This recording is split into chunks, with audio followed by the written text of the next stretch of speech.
11 शादी। सुबह जब यष्टि की आंखें खुली तो आज उसके चेहरे पर रोज वाली रौनक नहीं थी, वो थोड़ी उदास थी। यष्टि उठते के साथ सबसे पहले श्रेया के रूम में गई। श्रेया अभी भी सो रही थी। यष्टि श्रेया के पास जाकर बैठी और उसके सर पर हाथ फेरते हुए उसे कहा, बेटा, मेरे होते हुए तुम अपने चाचा से कभी अलग नहीं होगी। मैं तुम्हें किसी भी गलत हाथों में नहीं जाने दूंगी, फिर चाहे इसके लिए मुझे तुम्हारे खड़ूस चाचा से शादी ही क्यों ना करनी पड़े।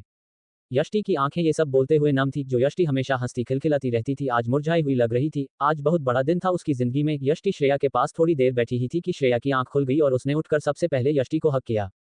यष्टि ने उसे गुड मॉर्निंग कहा और उसे अपनी गोद में उठा लिया। सुबह के 7 बजे चुके थे। श्रेया को उसने जल्दी से रेडी किया और नीचे लेकर आई। श्रेया को अभी कोई अंदाजा नहीं था कि यष्टि उसके लिए क्या करने वाली है। यष्टि ने श्रेया को उसका ब्रेकफास्ट कराया। एकांश जो इस समय घर पर नहीं था, उसका सुनीता जी के पास उसका फोन आया। सुनीता जी, यष्टि को आप अपने साथ शॉपिंग के लिए ले जाइए, उसको दुल्हन का जोड़ा लेना है। उसकी इच्छा है कि वो दुल्हन बनकर ये शादी करे। ओके एकांश बाबा, मैं उसे ले जाऊंगी, बोलकर सुनीता जी ने फोन रखकर यष्टि को रेडी होने के लिए कहा ताकि वो लोग शॉपिंग पर जा सकें। अगले आधे घंटे में सुनीता जी यष्टि और श्रेया को लेकर एक काफी बड़े डिजाइनर स्टोर पहुंचे। इस समय भी उनके साथ 4 से 5 बॉडीगार्ड मौजूद थे। यष्टि को तो ये समझ से बाहर था कि आखिर इतनी सिक्योरिटी की क्या जरूरत है। उस डिजाइनर शोरूम में यष्टि के लिए बेहद खूबसूरत और अच्छे ऑप्शन थे। यष्टि ने अपने लिए एक मरून रंग का बेहद खूबसूरत लहंगा पसंद किया, लेकिन जब यष्टि ने उसका प्राइस पूछा तो उसके तो जैसे होश उड़ गए। वो लहंगा पूरे 6 लाख का था, जिसे खरीदने की यष्टि की कोई औकात नहीं थी। असल में तो ये उसकी इच्छा थी कि वो इस तरह से रेडी होकर ये शादी करना चाहती थी और वो ये सब अपने खर्चे पर करना चाहती थी। यष्टि ने उस लहंगे को वहीं छोड़ दिया और सुनीता जी से वहां से चलने के लिए कहा, क्योंकि उसे अंदाजा हो चुका था कि वो एक डिजाइनर स्टोर है तो वहां के सभी कपड़े बेहद महंगे होंगे। यष्टि श्रेया का हाथ पकड़कर उसे स्टोर से बाहर लाए। उसकी नजर उस स्टोर के सामने वाले एक और स्टोर पर पड़ी। ये कोई डिजाइनर स्टोर नहीं था, लेकिन वहां पर भी काफी खूबसूरत ऑप्शन मौजूद थे। यष्टि ने श्रेया को गोद में उठाया और उसे लेकर वो उस स्टोर में गई। इधर सुनीता जी ये सब देखकर काफी हैरान थी, क्योंकि एकांश ने सुनीता जी से उसकी शॉपिंग का खर्चा पे करने के लिए कहा था, लेकिन यष्टि वहां अपने खर्चे पर शॉपिंग करने आई थी। सुनीता जी सोच रही थी, अगर कोई और लड़की होती तो ये मौका बिल्कुल भी नहीं छोड़ती, लेकिन ये यष्टि किस तरह की लड़की है जिसे इन सब चीजों से कोई मतलब ही नहीं है। सुनीता जी ने एकांश को कॉल लगाया, बेटा हम लोग यहाँ आए हैं शॉपिंग के लिए, जैसा कि तुमने कहा था। यष्टि को एक लहंगा काफी पसंद भी आ रहा था, लेकिन उसके प्राइस सुनकर वो बिना उसे लिए ही स्टोर से बाहर चली गई है। अब शायद सामने के किसी स्टोर में अपने लिए लहंगा पसंद कर रही है। एकांश सुनकर थोड़ा हैरान हुआ। उसने सुनीता जी से कहा, अच्छा, तो आप एक काम कीजिए, आप वो लहंगा पैक करवा लीजिए, वो आज अपनी शादी पर वही लहंगा पहनेगी। एकांश ने अपनी बात पूरी करते हुए फोन रखा और सुनीता जी ने वो लहंगा यष्टि के लिए खरीद लिया और उसे घर के एड्रेस पर डिलीवरी करने के लिए बोलकर वो यष्टि के पास गई। यष्टि ने अपने मन को मनाते हुए कहा, एक काम करती हूँ कि मैं मेरी माँ की साड़ी पहनकर ही शादी करूंगी, मुझे कुछ समझ ही नहीं आ रहा है। और इतना कहते हुए उसने श्रेया को अपनी गोद में उठाया और कार में आकर सुनीता जी के साथ बैठ गई। वो घर वापस आई तो उसका चेहरा उतरा हुआ था। उसके दिमाग में यही चल रहा था, मैं तो अपनी खुशियां भी अफोर्ड नहीं कर सकती। कितनी इच्छा थी मेरी ब्राइडल लुक में शादी करने की, लेकिन सिर्फ सपने देखने से ही सपने पूरे नहीं होते। सोचकर उसने श्रेया को गोद में उठाया। वो उसे उसके रूम में ले जाकर उसे सुलाने लगी। कुछ टाइम में वो समय आने वाला था जब यष्टि और एकांश से शादी होने वाली थी। बाहर गार्डन में उनके मंडप की तैयारियां चल रही थी। यष्टि की दिल की धड़कनें अब बढ़ने लगी थी। श्रेया को सुलाकर यष्टि उठकर विंडो तक गई। उसने वहां से एक नजर झांककर बाहर हो रही तैयारियां देखी। यष्टि को समझ नहीं आ रहा था कि वो खुश हो या दुखी। अभी तक तो उसके खुद के भाई तक को उसकी शादी के बारे में कुछ नहीं पता था। यष्टि ने श्रेया को सुला दिया था और अब वो अपने रूम में गई। उसने जाकर देखा तो बेड पर उसके लिए एक पैकेट रखा था। उसने उस पैकेट को खोला तो उसमें वही मरून कलर का लहंगा था जो उसने उस डिजाइनर स्टोर पर पसंद किया था, लेकिन वो यहाँ कैसे? सोचती हुई यष्टि दौड़ती हुई नीचे आई सुनीता जी के पास। यष्टि ने सुनीता जी से कहा, सुनीता जी आपको ये लहंगा खरीदने की क्या जरूरत थी? मैं अपनी माँ की साड़ी पहनकर भी शादी कर सकती थी। बेटा ये एकांश बाबा ने बोला था तुम्हारे लिए खरीदने के लिए, अब तुम यही पहनना। वैसे भी उन्होंने कुछ रिपोर्टर्स को भी बुला रखा है तो वो चाहते हैं कि उनकी दुल्हन सबसे खूबसूरत लगे, सुनीता जी ने यष्टि को समझाते हुए कहा। यष्टि ने मुंह बनाते हुए कहा, मुझे तो एक पल के लिए लगा कि मेरी पसंद की फिक्र हो रही थी उन्हें, लेकिन उन्हें तो सिर्फ अपनी रेपुटेशन की फिक्र है। ओके ठीक है, बोलते हुए यष्टि अपने रूम में वापस चली गई रेडी होने। यष्टि ने जाकर वो लहंगा पहना और वो ड्रेसिंग टेबल के सामने बैठी ही थी कि तभी उसके रूम के दरवाजे पर नॉक हुआ। उसने अंदर आने के लिए कहा तो वो सिया थी। सिया को देखकर यष्टि का चेहरा एकदम से खिल गया। यष्टि फौरन सिया के पास गई और उसे कसकर हक कर लिया। सिया ने यष्टि से पूछा, कैसी है तू? लगता है तूने पक्का फैसला कर लिया है ये शादी करने का। हाँ, सिया ने यष्टि का मजाक उड़ाते हुए कहा, एक बार विद्युत के बारे में ही सोच लेती। यष्टि ने नाराजगी दिखाते हुए उससे पूछा, यार अब ये विद्युत कहाँ से बीच में आ गया? तू ये बहाने लाती कहाँ से है? सिया ने यष्टि की चुटकी लेते हुए कहा, वो तुझसे प्यार करता है, भूल गई क्या? यष्टि ने उसे जवाब दिया, क्या उसने तुझसे ऐसा कहा है? नहीं ना, और वैसे भी अगर वो मुझे पसंद भी करता है तो मैं उसे पसंद नहीं करती। बेटर होगा जब तू यहाँ आ चुकी है तो इस शादी में शामिल हो जा, वैसे भी यहाँ तेरे अलावा मेरा कोई नहीं है। इतना कहते हुए यष्टि एक बार फिर से ड्रेसिंग टेबल के सामने आकर बैठ गई। यष्टि का लहंगा देखने में काफी ज्यादा खूबसूरत और महंगा लग रहा था, साथ में मैचिंग ज्वेलरी भी थी उसके साथ। सिया यष्टि को तैयार कर रही थी। यष्टि देखने में काफी ज्यादा खूबसूरत लग रही थी, उसके गोर रंग पर वो मरून कलर का लहंगा बहुत खूबसूरत लग रहा था। उसने हाथों में चूड़ा पहना हुआ था और बालों को उसने फोल्ड करके जुड़ा बना रखा था, जिसमें से कुछ लंटें उसके कंधों और चेहरे पर बिखर रही थी। लिप्स पर उसने रेड कलर की ही लिपस्टिक लगाई थी, जिससे उसके लिप्स उसके फेस पर हाईलाइट होने लगे थे। वो इतनी खूबसूरत लग रही थी कि उसे देखकर एकांश की भी सांसें आज थम जाने वाली थी। काफी अच्छे से ब्राइडल मेकअप किया था सिया ने उसका। सिया ने भी अब जल्दी से चेंज किया और दोनों बस अब यष्टि को बुलाने का वेट करने लगे। यष्टि के हाथों और पांव पर उसने शगुन के लिए माहवार ही लगा दिया था, क्योंकि उसको मेहंदी की रस्म के लिए तो उनके पास कोई टाइम नहीं था।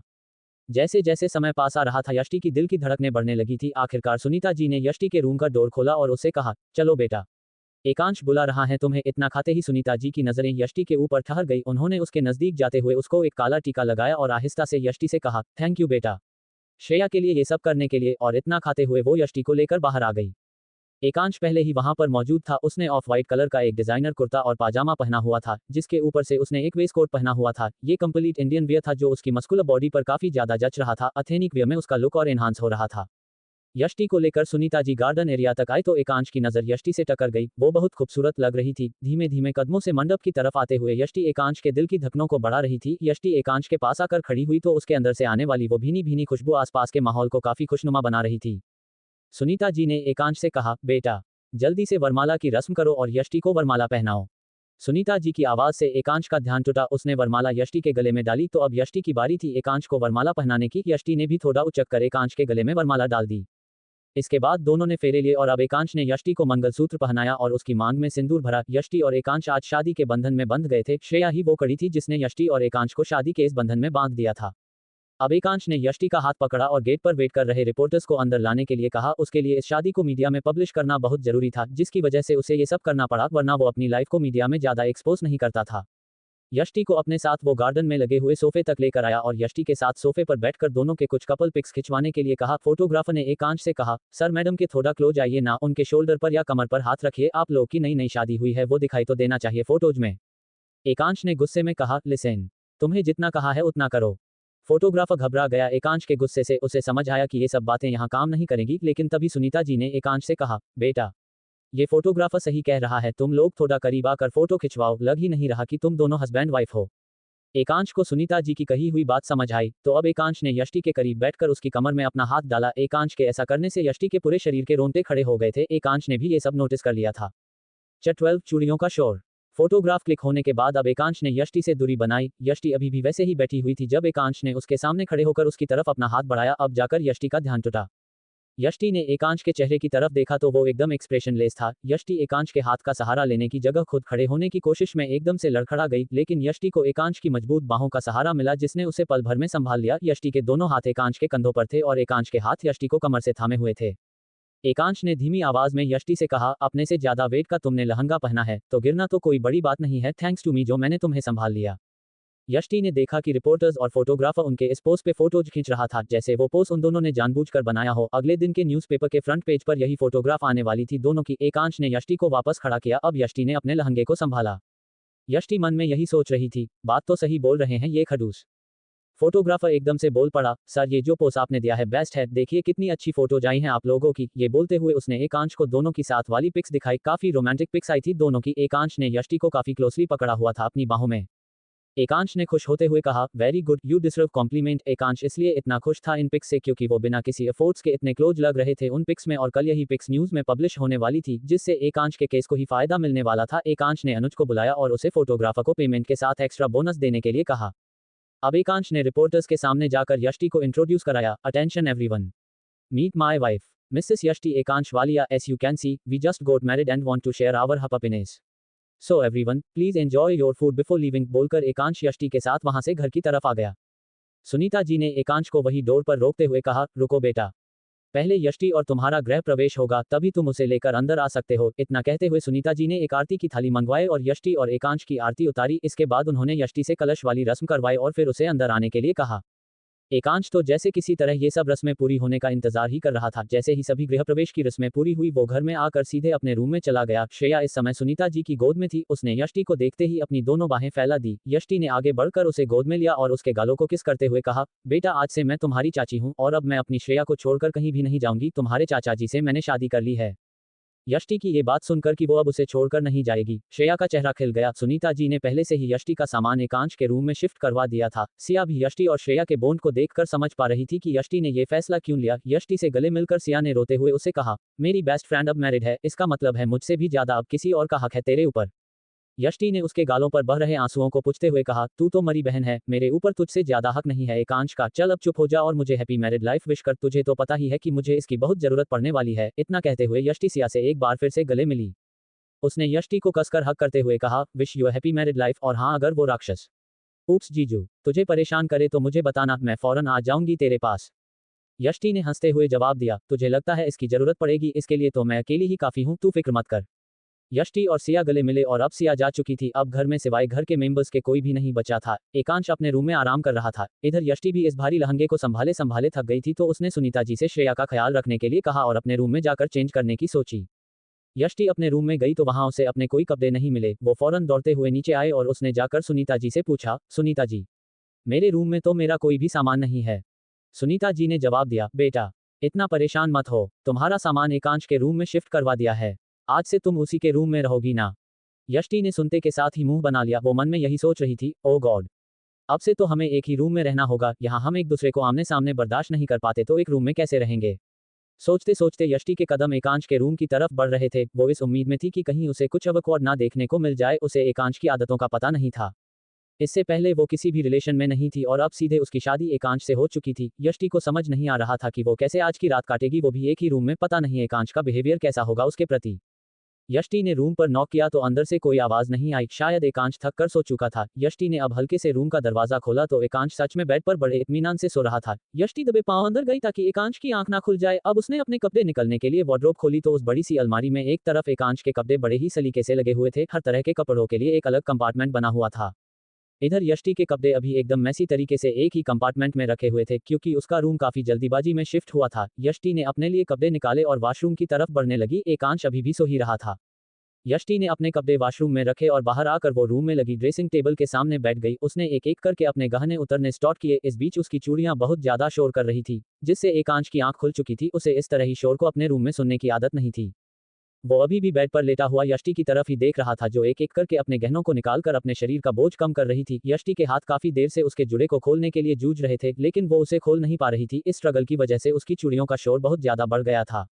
एकांश उसे ऐसा करते हुए काफी देर से देख रहा था, लेकिन जब वो उसकी चूड़ियों की आवाज से बहुत ज्यादा इरिटेट हो गया तो वो उठकर यष्टि के पास गया और उसकी पीठ की तरफ झुका। यष्टि तो ऐसी चीखी जैसे उसने अपने पीछे कोई भूत देख लिया हो। वो एकांश के उसकी हेल्प करने से पहले ही एकदम से खड़ी हो गई। एकांश ने उसके कंधों पर हाथ रखते हुए उसे पलटा तो यष्टि को लगा एकांश कहीं उसका फायदा तो नहीं उठाना चाह रहा। यष्टि ने एकांश को अपने से दूर झटक दिया। अब तक गुस्से से एकांश की आईब्रो टेढ़ी हो चुकी थी। उसने एकदम से यष्टि के नजदीक आकर यष्टि के दोनों हाथों को पकड़कर पीछे उसकी पीठ की तरफ मोड़कर अपने एक हाथ से होल्ड कर लिया और दूसरे हाथ से उसने उसका जुड़ा एक झटके में खोल दिया। यष्टि के काले लंबे बाल उसकी पीठ पर बिखर गए। अब एकांश ने फौरन ही यष्टि को छोड़ दिया। एकांश ने गुस्से में यष्टि से कहा, अब अगर तुम्हारा शौक पूरा हो गया हो तो क्या तुम कुछ कम चूड़ियां पहन सकती हो। मुझे मेरे रूम में शोर बिल्कुल पसंद नहीं है। इतना कहते हुए एकांश वापस बेड पर जाकर लेट गया। यष्टि खुले मुंह से उसकी खडसियत देखकर हैरान थी। उसने एकांश के पीछे से चिल्लाते हुए कहा, ये अब से मेरा भी रूम है, मुझे जैसे पसंद होगा मैं वैसे ही रहूंगी। अपनी बात कहते हुए यष्टि ने वॉशरूम में जाकर जोर की आवाज में डोर बंद कर दिया। एकांश इस बात से और भी ज्यादा चिढ़ गया था, लेकिन अब वो कर भी क्या सकता था, उसे इस सब की आदत जो डालनी थी। यष्टि थोड़ी देर में नहाकर रूम में आई और वहां से सीधे नीचे चली गई। नहाकर आज जब वो बाहर आई तो उसका रूप एकदम अलग था। उसकी मांग में सिंदूर था, हाथों में चूड़ियां थी, गले में मंगलसूत्र था और चेहरा एकदम खिला हुआ था। यष्टि ने श्रेया को डाइनिंग टेबल पर बिठाया और खुद वो श्रेया के लिए उसकी पसंद का खाना बनाने लगी। सबसे ज्यादा परवाह उसे श्रेया की ही थी इस सब में। थोड़ी देर में एकांश भी बाहर आ चुका था। उसके चेहरे को देखकर लग रहा था कि पता नहीं कितने जमाने भर का बोझ उसके कंधों पर डाल दिया गया हो। उसकी नजरें किचन में कुक के साथ खाना बनवाती यष्टि पर पड़ी। उसे इस तरह से अपने घर में किसी को इतने हक से काम करते देखने की आदत नहीं थी। यष्टि की बड़ी बड़ी आंखों ने जब एकांश को अपने आप को घूरते हुए देखा तो उसने आंखें और बड़ी करके एकांश को घुरा। एकांश की फौरन नजरें उस पर से हटकर श्रेया पर टिक गई। 13 पहली रात। यष्टि ने डिनर सर्व किया और अब वो श्रेया को डिनर करवा रही थी। श्रेया आज काफी खुश थी, जो उसके चेहरे को देखकर पता चल रहा था। यष्टि को एक बार भी उसे खाना खाने के लिए मानना नहीं पड़ा। श्रेया ने अपना खाना खत्म किया और अब यष्टि भी खाना खा रही थी। यष्टि से शादी करने के बाद से एकांश काफी सुकून में था। तभी घर की लैंडलाइन पर एक फोन आया। सुनीता जी ने फोन उठाया तो वो फोन मीरा का था। मीरा को एकांश की शादी की न्यूज मिल चुकी थी, क्योंकि न्यूज चैनल पर यही न्यूज चल रही थी जो कि एकांश ने जानबूझकर करवाया था। मीरा ने सुनीता जी से कहा, मुझे एकांश से बात करनी है। सुनीता जी ने कहा, एकांश बाबा बिजी है, वो बात नहीं कर सकते। बोलते हुए वो फोन रखने ही वाली थी। लेकिन एकांश ने सुनीता जी से कहा, मेरी बात कराए। उसने अपनी बात पूरी करते के साथ सुनीता जी के हाथ से फोन ले लिया।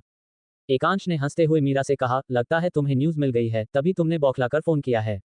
मीरा ने गुस्से में उसे कहा, तुम सोच रहे हो कि ये शादी करके तुम श्रेया को जीत गए हो, मैं अभी भी हिम्मत नहीं हारने वाली हूँ, श्रेया की कस्टडी तो मैं जीत कर ही रहूंगी।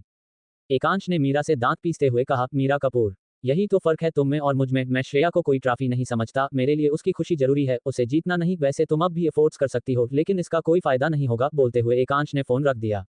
एकांश पलटा तो यष्टि की नजर एकांश पर ही थी, वो उसकी बातों को बड़े ध्यान से सुन रही थी, उसे बहुत प्राउड फील हो रहा था एकांश की सोच पर। एक तरफ उसकी मौसी थी जो उसे सिर्फ जीतने के लिए एकांश से लड़ रही थी, पर दूसरी तरफ एकांश था जिसने श्रेया की खुशी के लिए ये शादी की थी। एकांश बिना किसी की तरफ ध्यान दिए वहां से सीधे अपने रूम में चला गया। अब यष्टि ने भी श्रेया को अपनी गोद में उठाया और वहां से श्रेया के रूम में आ गई। श्रेया को उसके रूम में सुलाते वक्त यष्टि के दिमाग में एकांश के रूम में उसके बेड पर गलती से जाकर सो जाने वाला सीन आ रहा था। वो थोड़ा घबरा रही थी कि वो एकांश के साथ रूम कैसे शेयर करेगी। श्रेया को सुलाकर वो घबराते घबराते एकांश के रूम में पहुंची। उसने एकांश के रूम का डोर खोला तो वो अब तक सो चुका था। उसने तो पूरा बेड घेर रखा था, जिसका मतलब था कि वो बेड पर तो नहीं सो पाएगी। यष्टि ने एक बेचारी सी नजर सोफे पर डाली और मन ही मन सोचा, तो क्या मुझे सोफे पर सोना पड़ेगा। सोचते हुए यष्टि ने अपनी कमर पर अपने दोनों हाथ रखे और गहरी सांस ली। अब वो उस सोफे को देख रही थी कि उस पर किस डायरेक्शन में सोया जाए। मन ही मन में वो एकांश को कोसे जा रही थी, कितना रुड है ये इंसान, खुद फैलकर पूरा बेड घेर लिया, अब मैं कैसे इस सोफे पर सोऊंगी। यष्टि ने फाइनली अपने मन को मनाया और वो उस सोफे पर एडजस्ट होने की कोशिश करने लगी। यष्टि की चूड़ियां एक बार फिर से एकांश को डिस्टर्ब कर रही थी। रात में यष्टि करवटें बदल रही थी सोफे पर कंफर्टेबल पोजीशन पाने के लिए, और इस बीच उसकी चूड़ियां बेतहाशा शोर कर रही थी। एकांश के लिए जब बर्दाश्त करना मुश्किल हो गया, वो उठा और उसने जाकर रूम की लाइट ऑन कर दी। यष्टि सोफे पर सिकुड़ कर सो रही थी, उसने अपने दोनों हाथों को सर के नीचे लगाया हुआ था। एकांश वही खड़ा ही कर उसे ही घूर रहा था। उसे इस तरह के डिस्टर्बेंस की अपने रूम में आदत नहीं थी, लेकिन यष्टि की चूड़ियों की खनक ने उसकी नींद उड़ा दी थी। यष्टि ने उसके सामने एक बार फिर से करवट ली और एक बार फिर से उसकी चूड़ियों ने आवाज की। अब एकांश का पेशेंस ने जवाब दे दिया था। उसने जाकर यष्टि के दोनों हाथों को पकड़कर उसे उठाकर बैठा दिया। यष्टि नींद में थी दिन भर की थकान की वजह से। एकांश ने तो दिन में रेस्ट कर लिया था, लेकिन यष्टि की थकान अभी नहीं उतरी थी। जब एकांश ने यष्टि को उठाया था तो यष्टि के हवा में झूलते हुए सर को एकांश के सीने का सहारा मिला और उसने अपने सर को एकांश के सीने से टिका दिया। एकांश तो जैसे फंस गया था यष्टि को ऐसे उठाकर। वो मन ही मन अपने आप को कोस रहा था, यार मैंने इसे उठाया ही क्यों, ये लड़की तो बेहोश होकर सोती है पूरा। एकांश मन ही मन में बदब रहा था। यष्टि के दोनों हाथों ने एकांश की चेस्ट पर अपनी पकड़ बना ली थी। एकांश को यष्टि के इस तरह से छूने से बड़ी अजीब सी फीलिंग आ रही थी। अब एकांश ने सोचा कि अगर वो ज्यादा देर ऐसे रहेगा और यष्टि की आंख खुल गई तो वो जरूर उसे गलत ही समझेगी। उसने फौरन यष्टि के हाथ को पकड़ा और धीमे से उसके हाथों की चूड़ियों को निकाला। उसने सिर्फ एक चूड़ी उसके दोनों हाथों में छोड़ दी, बाकी की उसने निकालकर साइड में पड़ी हुई टेबल पर रख दी। अब उसने यष्टि को आहिस्ता से नीचे लेटाया। यष्टि ने लेटते के साथ ही एकांश की टी शर्ट को अपनी मुट्ठी में भर लिया। यष्टि की पकड़ काफी मजबूत थी। एकांश ने उसकी मुट्ठी की एक एक उंगली खोलने की कोशिश की, लेकिन जैसे ही वो उसकी एक उंगली खोलता यष्टि अपनी दूसरी उंगली फौरन बंद कर लेती। ऐसा लग रहा था जैसे ये खेल पूरी रात चलने वाला हो। एकांश ने अपना सर पीटा कि वो यहाँ आया ही क्यों। उसे यष्टि की हरकतें सोते हुए भी काफी रोमिनेटिंग लग रही थी। एकांश ने उसकी कलाई को पकड़ा और अब थोड़ा जोर से खींचने की कोशिश की तो यष्टि की आंख खुल गई। यष्टि ने जब एकांश को अपने ऊपर झुका हुआ देखा तो उसकी चीख बस निकलने ही वाली थी जब एकांश के उसके मुंह को अपने हाथों से कवर कर दिया, क्योंकि वो नहीं चाहता था कि कोई भी इतनी रात को उनके रूम से चीखों की आवाजें सुने। यष्टि आंखें बड़ी बड़ी करके एकांश को घूर रही थी। एकांश ने उससे कहा, लिसन, मैं तुम्हारे मुंह से हाथ हटाता हूं, तुम चिल्लाना नहीं, मैं नहीं चाहता कि कोई हमें गलत समझे। यष्टि ने सर हिलाकर हाँ कहा तो एकांश ने अपने हाथ को यष्टि के मुंह से हटाया। अब यष्टि ने गहरी सांस ली और एकांश से कहा, ये आप क्या करने की कोशिश कर रहे हैं, कहीं आपका कुछ गलत इरादा तो नहीं है। एकांश ने यष्टि के हाथ की तरफ इशारा करते हुए कहा, तुमने मेरी टी शर्ट को ऐसे पकड़ रखा है जैसे इसे फाड़ ही दोगी तुम। मैं कब से इसे तुमसे छुड़ाने की कोशिश कर रहा हूं, लेकिन तुम तो मुझे छोड़ने के लिए तैयार ही नहीं हो। अब यष्टि ने उसकी टी शर्ट को एक झटके में छोड़ दिया। ये सब ठीक है, लेकिन आप यहाँ तक कैसे आए, आप तो बेड पर फैल कर सोए हुए थे किसी महाराजा की तरह। एकांश ने उसकी कलाइयों को पकड़ते हुए कहा, तुम्हारी चूड़ियां मुझे सोने नहीं दे रही थी, बस वही उतार रहा था जब तुमने मुझे कसकर पकड़ लिया। यष्टि ने एकांश को घूरते हुए कहा, आपको नहीं पता कि नई दुल्हन के हाथों से चूड़ियां नहीं उतारते। एकांश ने यष्टि को टीज करते हुए कहा, हम नई दुल्हन की चूड़ियां तो प्यार से चटकाई जाती हैं, लेकिन सॉरी मेरे केस में ये पॉसिबल नहीं है। I am not interested in you. Yashti ने सोफे पर पड़ा हुआ कुशन उठाकर एकांश के ऊपर फेंकते हुए कहा, आपको शर्म नहीं आती क्या, मुझे एम्बेरेस करने का एक मौका नहीं छोड़ते आप। मुझे ऐसा कोई शौक भी नहीं है, प्लीज आप मुझसे दूर रहो और मैं भी आप में इंटरेस्टेड नहीं हूँ। एकांश को जो चाहिए था वो उसने कर दिया था। अब उसे यष्टि की चूड़ियों की कोई आवाज नहीं आ रही थी। अपने रूम में एकांश बड़ी ही शांति के साथ जाकर अपने बेड पर लेट गया। लाइट्स ऑफ थी तो यष्टि भी अब सोने की कोशिश कर रही थी। तभी उसे वॉशरूम जाने की इच्छा हुई। यष्टि को उस रूम का कोई खास आइडिया नहीं था तो यष्टि सोफे से उठकर वाल्स को टोते हुए वॉशरूम को ढूंढ रही थी जब वो रूम में रखे किसी हैवी फ्लावर वास से टकरा गई। वो फ्लावर वास जमीन पर गिरकर टूट गया। एकांश जो सोने की कोशिश कर रहा था एकदम से चौंक कर उठा गया। उसने फौरन साइड टेबल पर रखा हुआ टेबल लैंप जलाया जिसकी रोशनी में उसने देखा यष्टि वही वॉशरूम के पास में खड़ी थी और उसका इंपोर्टेड फ्लावर वास जो वो इटली से लाया था वही जमीन पर टुकड़े टुकड़े हुआ पड़ा था। अब एकांश का पेशेंस जवाब दे रहा था। वो गुस्से में उठा और यष्टि की तरफ बढ़ा। यष्टि घबरा कर पीछे हटने लगी तो एकांश ने उसको आगे बढ़कर गोद में उठा लिया। एकांश ने ऐसा यष्टि को वहां पड़े फ्लावर वास के टूटे हुए टुकड़ों से जख्मी होने से बचाने के लिए किया था। यष्टि ने गुस्से में एकांश से कहा, ये आप जब देखो घड़ी घड़ी मेरे करीब आने की कोशिश करते हो। मुझे नीचे उतारो। अभी तो बड़ा बोल रहे थे, नॉट इंटरेस्टेड इन यू। अब ये सब क्या है? यष्टि हाथ पांव फेंक रही थी तो एकांश ने उसे नीचे उतार दिया। एकांश ने भी पूरे गुस्से में यष्टि से कहा, तुमने क्या कसम खाई है मुझे सोने ना देने की? जब भी सोने की कोशिश करता हूँ तुम कुछ ना कुछ ऐसा कर देती हो। मेरी नींद खराब हो जाती है। मुझे सुबह उठकर जिम भी जाना है और मैंने तुम्हें कोई शौक की वजह से अपनी गोद में नहीं उठाया था। तुम हट हो जाती अगर एक और कदम पीछे लेती तो। अब मेरी माँ चुपचाप से सो जाओ। यष्टि ने जब पीछे देखा तो सच में एकांश ने जो कहा था वो सच था। उसका एक और कदम उसको चोट पहुंचा सकता था। यष्टि ने शर्मिंदा होते हुए कहा, सॉरी, मैं वो वॉशरूम जा रही थी लेकिन गलती से इससे टकरा गई। एकांश ने अपने दोनों हाथ बांधते हुए यष्टि से गुस्से में कहा, तो तुम लाइट्स भी तो ऑन कर सकती थी। यष्टि ने मासूम सा चेहरा बनाते हुए कहा, तब भी तो आपकी नींद खराब होती ना। एकांश ने इरिटेट होते हुए जवाब दिया, तो अब कौन सा आबाद है मेरी नींद? वैसे तुम मोबाइल की फ्लैश लाइट भी जला सकती थी। यष्टि ने हल्की सी चपत अपने सर पर लगाते हुए कहा, ओह नो, ये बात मेरे दिमाग में क्यों नहीं आई? सॉरी, अगली बार से ध्यान रखूंगी। एकांश ने उसकी मजाक उड़ाते हुए उससे कहा, उसके लिए दिमाग होना जरूरी है। अब तुम प्लीज चुप करके सो जाओ और मुझे भी सोने दो। अगर अब तुमने आवाज की तो मैं तुम्हारे हाथ पांव और मुंह सब बांध दूंगा। अपनी बात को पूरा करते हुए एकांश एक बार फिर से अपने बेड पर सोने की कोशिश करने लगा। यष्टि ने सोच लिया था कि वो अब एक भी आवाज किए बिना चुपचाप सो जाएगी। च14 रात भर नहीं सोई। यष्टि एक बार फिर से सोने की कोशिश करने लगी। इधर एकांश फिर से अपने बेड पर जाकर लेट गया। यष्टि तो जैसे एकदम शांत होकर लेटी थी कि कहीं एकांश की नींद डिस्टर्ब ना हो जाए क्योंकि अब तक तो वो किसी भूखे भेड़िए की तरह बन चुका था। एक मौका और यष्टि का काम तमाम। यष्टि रात भर सोफे पर कंफर्टेबल फील नहीं कर पा रही थी। उसकी गर्दन और कमर दर्द होने लगे थे। उसे कुछ पता ही नहीं चला कि वो कब रात को सोते सोते सोफे से नीचे कारपेट पर गिर गई। सुबह एकांश की जब आंख खुली तो उसने देखा यष्टि सोफे की जगह जमीन पर बिछे कारपेट पर एकदम बच्चों की तरह सिमट कर सो रही थी। एकांश को अब एहसास हो रहा था कि इस लड़की में कितना बचपना है। उसने यष्टि का सोफे पर पड़ा हुआ ब्लैंकेट उठाकर उसको ओढ़ाया और फिर फटाफट वॉशरूम में चेंज करके अपने जिम के लिए चला गया।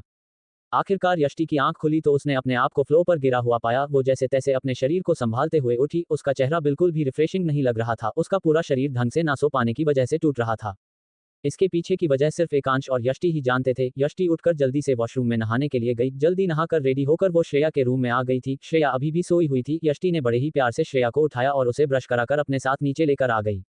इधर एकांश भी जिम से सीधे अपने रूम में गया फ्रेश होने। उसको जल्दी ही ऑफिस निकलना था क्योंकि कल वो अपनी कुछ मीटिंग आज के लिए पोस्टपोन कर चुका था जिन्हें अटेंड करना बेहद जरूरी था। एकांश ने जैसे ही अपना रूम का डोर खोला तो सामने का नजारा देखकर वो गुस्से में चिल्लाया, यष्टि, कम फास्ट। यष्टि के कानों में जब एकांश की आवाज पड़ी तो उसने मन में एकदम से यही आया, अब मैंने क्या गड़बड़ कर दी है। वो फौरन दौड़ते हुए एकांश के रूम की तरफ आ गई। जैसे ही यष्टि रूम में पहुंची उसने एकांश के चेहरे को गुस्से में लाल देखा। उसने फौरन एकांश से पूछा, अब आप किस बात पर गुस्सा हो रहे हो मुझ पर? अब मैंने ऐसा क्या कर दिया?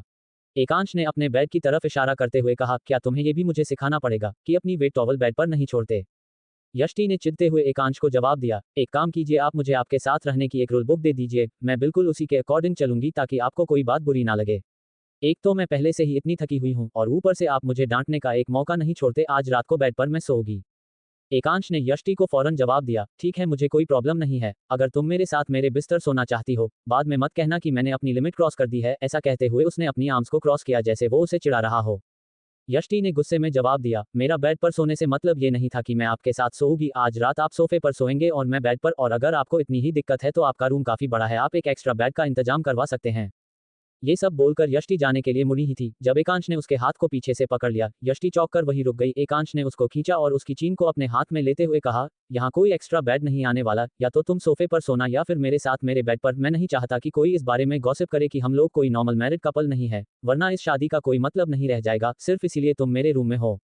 यष्टि एकांश की आंखों में ही देख रही थी जिसमें उसे गुस्सा दिखाई दे रहा था। यष्टि ने एकांश के हाथ को अपने चेहरे से झटक कर हटा दिया और गुस्से में एकांश से कहा, ये बात आप मुझे छुए बिना भी बोल सकते थे। आपको मुझे हट करना अच्छा लगता है क्या? शायद आपको किसी ने बताया नहीं कि जिम करने से आपके हाथ बहुत सख्त हो गए हैं। आपका नॉर्मली छूना भी किसी को हट कर सकता है। यष्टि गुस्से में पांव पटकते हुए वहां से चली गई। एकांश ने यष्टि की कही हुई बात पर गौर करते हुए अपने हाथों को अपने चेहरे पर फेर कर देखा। वो मन ही मन यही बोल रहा था, क्या सच में मेरे हाथ इतने रफ हो चुके हैं? फिर उसने यष्टि की बातों को अपने दिमाग से दूर झटका और अपने कपड़े लेने अलमारी के पास गया। उसने जैसे ही अलमारी खोली तो एक बार फिर उसका दिमाग खराब हो गया। यष्टि के कपड़े उसके कंपार्टमेंट के अलावा एकांश के कंपार्टमेंट में भी रखे हुए थे और वो भी बहुत ही मैसी तरीके से। उसने एक बारी के लिए सोचा कि वो यष्टि को इसके बारे में भी समझाए, लेकिन फिर उसने इस बात को जाने दिया क्योंकि पहले ही आज के लिए बहुत हो चुका था। उसने अपना गुस्सा पी लिया और अपने कपड़े निकालने लगा। इस दौरान उसके हाथ यष्टि के कपड़ों की तरफ बढ़े, उनमें से आने वाली खुशबू ने उसके हाथों को उस डायरेक्शन में खींच लिया था। एकांश ने यष्टि के कपड़ों को उठाकर अपनी नाक के पास लाकर उसकी खुशबू को स्मेल किया। ये फ्रेग्रेंस काफी यूनिक और मदहोश करने वाली थी। फिर एकांश ने उसके कपड़ों को वापस से अलमारी में फेंक दिया और अपने सर पर मारते हुए वो वॉशरूम में नहाने चला गया। इधर यष्टि का शादी के बाद आज पहला दिन था तो उसने कुछ मीठा बनाया। श्रेया को उसके हाथों का बना हलवा बहुत स्वाद लग रहा था। श्रेया ने ब्रेकफास्ट के साथ साथ हलवा भी खा लिया। एकांश अब रेडी होकर नीचे आया तो उसने सबको डाइनिंग टेबल पर बैठकर ब्रेकफास्ट करते देखा। उसने भी आज ब्रेकफास्ट करके जाने की सोची और डाइनिंग टेबल पर आकर बैठ गया। उसकी नजर यष्टि पर पड़ी तो उसका गुस्सा अभी भी उसकी नाक पर था, लेकिन एकांश को इससे कोई खास फर्क नहीं पड़ रहा था। उसने उल्टा उसे चिढ़ाने के लिए कहा, सॉरी यष्टि, कल रात तुम मेरी वजह से ढंग से सो नहीं पाए, इसकी थकान तुम्हारे चेहरे पर साफ दिख रही है। यष्टि के तो जैसे कानों में किसी ने गरम गरम तेल डाल दिया हो। उसे इतना गुस्सा आ रहा था कि वो अभी के अभी वो ठंडे ठंडे पानी से एकांश को नहला दे ताकि उसे होश आ जाए कि वो कहाँ है और क्या बोल रहा है। यष्टि ने मन में कहा, ये आदमी जताना क्या चाह रहा है कि हमारे बीच कुछ हुआ था कल रात, जिसकी वजह से मैं सो नहीं पाए और थकी हुई दिखाई दे रही हूँ। यष्टि ने भी चिढ़ते हुए जवाब दिया, सोना तो मैं अपने रूम में चाहती थी, कम से कम मुझे वहां बेड तो नसीब होता, लेकिन अब आपसे शादी जो हो गई है इस सब की आदत तो अब मुझे डालनी ही पड़ेगी। इधर सुनीता जी उन दोनों की इस नोक जोक को सुनकर अपने आप को हंसने से नहीं रोक पा रही थी, लेकिन ये बात सिर्फ उन लोगों के बीच सीमित नहीं थी बल्कि पास में खड़ी एक हाउस हेल्प ने भी ये बातें सुन ली थी। उसने फौरन मीरा कपूर को मैसेज टाइप किया, मैडम एकांश सर और उनकी वाइफ अलग अलग सोते हैं, शायद ये सब एक नाटक है। उधर से मीरा का रिप्लाई आया, गुड गोइंग, मुझे इसके प्रूफ्स चाहिए, ये मेरे केस में काम आएंगे। ओके मैडम, उस हाउस हेल्प ने रिप्लाई किया। एकांश ने यष्टि की तरफ ऐसे घूरकर देखा जैसे किसी ने एक छोटे बच्चे का फेवरेट खिलौना उसके हाथ से छीन लिया हो। यष्टि ने भी एकांश को तपाक से जवाब दिया, मुझे ऐसे घूरने से मैं मर नहीं जाऊंगी, अब तो जिंदगी भर झेलना है आपको मुझे। एकांश ने अपना लैपटॉप बैग उठाया और वहां से ऑफिस के लिए निकल गया। इधर वो हाउस हेल्प जिसका नाम विमला था सोचने लगी कि किस तरह से इन दोनों के प्रूफ्स इकट्ठे किए जाए। यष्टि ने खुद ब्रेकफास्ट किया और अब श्रेया को वो बाहर गार्डन में घुमाने लेकर चली गई। इधर एकांश काफी गुस्से में था। एकांश ऑफिस पहुंचा और उसने अनुज को आवाज दी। एकांश का चेहरा देखकर ही अनुज समझ गया था कि बॉस का मूड खराब है और अब गुस्सा उसी पर उतरने वाला है। जी बॉस, मेरी मीटिंग कितने बजे है? बॉस अब से 1 घंटे में है। ओके, अनुज हैरान था, बस इतना ही, मुझे तो लगा था कि आज मैं कुर्बान होने वाला हूँ, सोचता हुआ वो अभी भी वही खड़ा था। तुम अभी तक यहीं खड़े हो, जाओ जाकर अपना काम करो। एकांश की ये बात सुनते के साथ ही अनुज ने वहां से दौड़ लगा दी। इधर एकांश से मीटिंग के लिए जो शख्स आने वाली थी वो थी अधीरा मेहता, जो कि उसकी राइवल थी और साथ ही साथ उसको बेहद पसंद भी करती थी। उसे एकांश के सिंगल होने की बात पता थी और वो उसके साथ मिलकर कुछ प्रोजेक्ट्स करना चाह रही थी जिससे उनके बीच कुछ नजदीकियां बढ़ जाएं। अधीरा सीधे फ्रांस से आ रही थी तो उसे इंडिया में एकांश की शादी होने की न्यूज का कोई अंदाजा नहीं था। उसके लिए तो एकांश अभी भी सिंगल ही था। च 15 यष्टि बाइट एकांश। एकांश अपने केबिन में बैठकर अपनी फाइल्स रीड कर रहा था जब रिसेप्शनिस्ट ने एकांश को फोन करके इन्फॉर्म किया, सर वो मिस अधीरा आ चुकी हैं, उन्हें कॉन्फ्रेंस रूम में बैठाओ, मैं अभी आता हूं। बोलकर एकांश ने फोन रखा और अनुज को अपने केबिन में बुलाया। अनुज उसके केबिन में आया तो उसने अपनी फाइल्स उसे पकड़ाई और कॉन्फ्रेंस रूम की तरफ बढ़ गया। वो कॉन्फ्रेंस रूम के आगे पहुंचा तो अनुज ने उसके लिए डोर खोला। अधीरा अंदर अपनी एसोसिएट्स के साथ बैठी थी। एकांश के अंदर आते ही अधीरा की नजरों ने उसको सर से लेकर पांव तक देखा। एकांश को उसने इससे पहले सिर्फ एक बार ऑफिशियल पार्टी में देखा था और अब तक सोशल मीडिया पर वो उसको फॉलो कर रही थी। एकांश को देखकर अधीरा की दिल की धड़कनें बढ़ने लगी थी। एकांश ने बहुत फॉर्मली आकर अधीरा से हाथ मिलाया। अधीरा ने एकांश से हाथ मिलाते हुए कहा, हाय मिस्टर वालिया, जैसा आपके बारे में सुना था आप एकदम वैसे ही हैं, टॉल एंड हैंडसम। एकांश ने अधीरा से अपना हाथ छुड़ाते हुए पूछा, what do you mean? Adhira ने भी पूरे फ्लर्ट करने के अंदाज में कहा, you are damn handsome. Ekansh ने इस बात को इग्नोर करते हुए कहा, can we start the meeting, we are already late. Sure, बोलकर अधीरा अपनी जगह पर आकर बैठ गई। एकांश मीटिंग स्टार्ट कर चुका था। अधीरा अभी भी उसे ही देखे जा रही थी। अनुज जो वहां खड़ा था ये सब देखकर मुस्कुरा रहा था। उसके मन में यही चल रहा था, क्या ये एकांश सर को नहीं जानती है जो ऐसे रिस्क ले रही है। एकांश ने अनुज को भी ज्वाइन करने के लिए कहा। एकांश के साथ अनुज भी मीटिंग को ज्वाइन कर चुका था। लगभग 1 घंटे में मीटिंग खत्म हुई। अब जब डील फाइनल हो गई तो अधीरा ने एकांश से कहा, mister Walia, we should celebrate our association. What say? Ekansh ने एक नजर अनुज के ऊपर डाली और उससे पूछा, अनुज क्या हमारे पास आज टाइम है किसी भी तरह के सेलिब्रेशन के लिए? अनुज समझ गया था कि उसे नो कहना है। उसने एकांश से कहा, no boss, we don't have time, इसके बाद आपकी एक और मीटिंग है। एकांश ने मुस्कुराते हुए अधीरा से कहा, see miss Adhira, I am very busy today, किसी और दिन सेलिब्रेट करते हैं। बोलते हुए एकांश वहां से उठा और अधीरा से हाथ मिलाकर वो बाहर आ गया। अधीरा मन ने यही सोच रही थी, इसीलिए ये आज तक सिंगल है, इसको पाना मुश्किल है बट नॉट इम्पॉसिबल। अधीरा ने अपनी एसोसिएट्स को अपने साथ लिया और वहां से वो होटल चली गई। इधर एकांश के पीछे पीछे अनुज भी उसके केबिन में आ गया। उसने एकांश से पूछा, सर आप मिस अधीरा के साथ नहीं जाना चाहते थे, इसीलिए आपने मुझसे वो सवाल पूछा था ना। तुम अपना दिमाग ज्यादा मत चलाओ और जाकर मेरी नेक्स्ट मीटिंग की अरेंजमेंट करो। एकांश की इतनी बात सुनते के साथ ही अनुज दौड़कर वहां से निकल गया। इधर यष्टि काफी ज्यादा थकी हुई थी। श्रेया को जब वो सुला रही थी तो उसकी खुद भी आंखें बंद हो रही थी। श्रेया से पहले वो खुद ही सो गई। जब श्रेया ने उसे सोते हुए देखा तो वो उसके सर को ऐसे ही सहलाने लगी जैसे वो उसे सुलाते वक्त सहलाती थी। श्रेया ने अपने सर को यष्टि के सर से लगाया और सो गई। यष्टि को तो आज एकांश के ही सपने आ रहे थे। उसने सपने में देखा कि उसने एकांश के रूम का डोर खोला। अंदर एकदम अंधेरा था और पूरा रूम में उसे धुंध दिखाई दे रही थी। वो अंदर गई तो उसे एक आलीशान और आरामदायक बेड दिखाई दिया और वो जाकर उस पर अपने दोनों बाहें फैला कर लेट गई। कितना सुकून था उस बेड पर सोने में, लेकिन ये सुकून थोड़ी देर में ही काफूर हो गया जब एकांश आकर उसके ऊपर लेट गया। यष्टि सो तो श्रेया के बेड पर रही थी, लेकिन उसे ऐसा लग रहा था जैसे किसी ने उसके हाथों को पकड़ा हुआ था। वो सोते हुए भी बदब रही थी। छोड़ो मुझे, लीव मी। जब उसकी आंख खुली तो सच में एकांश ने उसके हाथों को अपने हाथों से पकड़ा हुआ था और श्रेया भी वहां नहीं थी। अब सिर्फ एकांश ही वहां था जिसने उसके हाथों को अपने हाथों से पकड़ा हुआ था और उसे उठाने की कोशिश कर रहा था। शाम के 8 बज चुके थे। उसने यष्टि को तब छुआ था जब उसने नोटिस किया था कि वो कोई सपना देखते हुए बदब रही है। यष्टि की जब आंख खुली तो उसने एकांश को अपने हाथों से उसके हाथों को पके हुए देखा। यष्टि अभी भी श्रेया के रूम में ही थी। उसने एकांश से कहा, इसका मतलब मैं सपना नहीं देख रही थी, आप सच में मेरे साथ जबरदस्ती कर रहे थे। एकांश ने गुस्सा होते हुए यष्टि से कहा, are you out of your mind? कुछ भी बोलती हो, मुझे तुमने इस तरह का इंसान समझ रखा है क्या? मैं तुम्हें यहाँ उठाने आया था, लेकिन तुम्हें इस तरह नींद में बेचैन देखकर मैं तुम्हें उठाने की कोशिश कर रहा था। एकांश यष्टि को समझाने की कोशिश कर रहा था। तो इसके लिए आपने मेरे हाथ क्यों पके हैं? यष्टि ने गुस्से में अपने हाथों की तरफ इशारा करते हुए कहा जिन्हें सच में एकांश ने थामा हुआ था। क्योंकि मैं तुम्हें पहले ही उठाने की बहुत कोशिश कर चुका था। वेट अ मिनट, तुमने क्या कहा था कि तुम सपने में मुझे क्या करते हुए देख रही थी? एकांश ने यष्टि की तरफ देखते हुए अपनी आईब्रो चाहते हुए पूछा। यष्टि ने उसे साइड में बेड पर धक्का दिया और उठकर वहां से जाने लगी। एकांश ने उसे रूम से बाहर निकलने से पहले ही दौड़कर अपनी बाहों में जकड़ लिया। यष्टि को एकांश पर गुस्सा आ गया। उसने एकांश से झल्लाते हुए कहा, छोड़ो मुझे, ये क्या जबरदस्ती है? एकांश ने जवाब दिया, मैं तुम्हें छोड़ दूंगा। पहले मेरे सवाल का जवाब दो, तुमने सपने में क्या देखा जो तुमने मुझे ये कहा कि मैं तुम्हारे साथ जबरदस्ती कर रहा था? यष्टि ने एकांश के हाथ पर अपने पूरे जोर से बाइट किया जिससे उसने यष्टि को पकड़ा हुआ था। यष्टि के ऐसा करने से एकांश ने यष्टि को झटके से छोड़ दिया। एकांश को यष्टि पे काफी गुस्सा आ रहा था। वो दांत पीसते हुए यही बोल रहा था, रूम में तुम्हें आना ही पड़ेगा, तुम्हें मैं तब देखूंगा। यष्टि दौड़कर नीचे आ गई। उसने श्रेया और सुनीता जी को नीचे डाइनिंग टेबल पर बैठे देखा तो उसकी सांस में सांस आई। वो ऐसे हौंफ रही थी जैसे कितनी दूर से दौड़कर आई थी। सुनीता जी ने उससे पूछा, यष्टि तुम इतनी हौंफ क्यों रही हो और एकांश कहाँ है? वो तुम्हें उठाने के लिए गया था ना? यष्टि ने बेरुखी से जवाब दिया, वो आ जाएंगे, आप लोग खाना खा लीजिए। बोलते हुए यष्टि श्रेया के पास आकर बैठ गई। वो श्रेया को अपने हाथों से खाना खिलाने लगी। यष्टि ने जो अभी एकांश के साथ किया था उसकी वजह से तो अब वो उसे फेस करने से भी घबरा रही थी। उसे पता था कि एकांश इस बात का बदला उससे जरूर लेगा। उसने आज एकांश को बाइट जो किया था। यष्टि ने जब एकांश को नीचे आते हुए देखा तो उसने एकांश से नजरें चुराई। एकांश के आंखों में गुस्सा था। सुनीता जी देखकर समझ गई थी कि जरूर कुछ तो हुआ है दोनों के बीच। वो इसी बात से परेशान हो रही थी कि कहीं लड़ाई तो नहीं हुई दोनों के बीच। यष्टि ने श्रेया को जल्दी से खाना खिलाया और अपने लिए एक रोल बनाकर वो श्रेया के साथ उसके रूम में चली गई। उसने सोचा था कि वो आज श्रेया के रूम में ही सो जाएगी, कम से कम उसे एकांश के गुस्से का सामना तो नहीं करना पड़ेगा। श्रेया को उसने बेड पर लेटा दिया और उसकी साइड में ही लेट गई। एकांश उसकी साइड में आकर ना लेट जाए इसके लिए उसने श्रेया को साइड में किया और खुद बेड का बाकी का हिस्सा घेर कर लेट गई। श्रेया को उसने सुला दिया था। उसे पता था कि सोने से पहले एकांश श्रेया को देखने जरूर आएगा।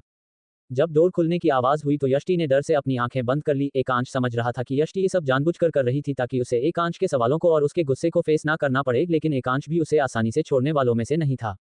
एकांश ने श्रेया को अपनी चेस्ट पर लेटाया और श्रेया के बेड पर ही लेट गया। एकांश ने धीमी आवाज में यष्टि से कहा, मुझे पता है तुम सो नहीं रही हो। यष्टि ने अभी भी ड्रामा करना नहीं छोड़ा। एकांश ने श्रेया के सर पर हाथ फेरते हुए यष्टि से कहा, मैंने तुम्हें कहा था कि तुम्हें मेरे रूम में सोना है, यहाँ नहीं। तुम क्या चाहती हो, मैं तुम्हें जबरदस्ती उठाकर ले जाऊं? यष्टि ने अब बोलना शुरू किया, अगर मैं कहूं कि मुझे आपके रूम में नहीं सोना है तो? एकांश ने यष्टि से गुस्से में कहा, तो तुम्हारे पास इसका कोई और ऑप्शन नहीं है। मैं नहीं चाहता कि मीरा इन सब बातों का फायदा अपने केस को स्ट्रोंग करने के लिए यूज करे। तुम आज बेड पर सो सकती हो, मैं सोफे पर सो जाऊंगा। यष्टि के दिमाग में वही सपना घूम रहा था जो उसने आज शाम में सोते हुए देखा था। एकांश ने यष्टि से कहा, ठीक है, अगर तुम यही चाहती हो कि मैं तुम्हें अपनी गोद में उठाकर ले जाऊं तो मैं यही करता हूं। बोलकर एकांश ने श्रेया को बड़े ही आराम से बेड पर लेटाया और झुककर उसके फहद पर किस किया और उसे ब्लैंकेट उड़ाया। अब एकांश यष्टि की तरफ बढ़ा तो यष्टि फौरन वहां से उठी और स्पीड से निकलकर खुद ही एकांश के रूम में पहुंच गई।